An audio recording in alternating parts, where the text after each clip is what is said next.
প্রিয় দর্শক বন্ধুরা, আপনারা দেখছেন আপনাদের প্রিয় চ্যানেল কেরিয়ার আপডেট বেঙ্গলি। বন্ধুরা, আজ 21শে জুলাইয়ের সভায় ভয়ঙ্কর কাণ্ড ঘটে গিয়েছে। তো আপনারা ভিডিওটিতে দেখতে পাচ্ছেন যে পীরজাদা কাসেম পীরজাদা অর্থাৎ যে ফুরফুরা শরীফের যিনি প্রধান, সেই কাসেম সিদ্দিকীর কোনো কথাই শুনলেন না মাননীয় মুখ্যমন্ত্রী। দেখতে পাচ্ছেন আপনারা ভিডিওটিতে যে কাসেম সিদ্দিকী তিনি কিছু একটা বলতে আসছিলেন, তো তাকে এখান থেকে সরে যান এরকম কিছু বলার পরেই তাকে একেবারে সিকিউরিটি ঠেলে দূরে সরিয়ে দিলেন।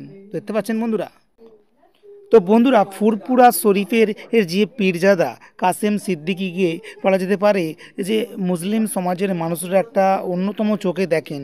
তো বন্ধুরা দেখতে পাচ্ছেন তাকে একেবারে কোনো রকম গুরুত্ব দিলেন না মাননীয় মুখ্যমন্ত্রী। দেখতে পাচ্ছেন বন্ধুরা, তিনি কিছু একটা বলতে এসেছিলেন, তার কোনো কথা শুনলেই না, তাকে একেবারে ঠেলে তিনি দূরে সরিয়ে দিলেন।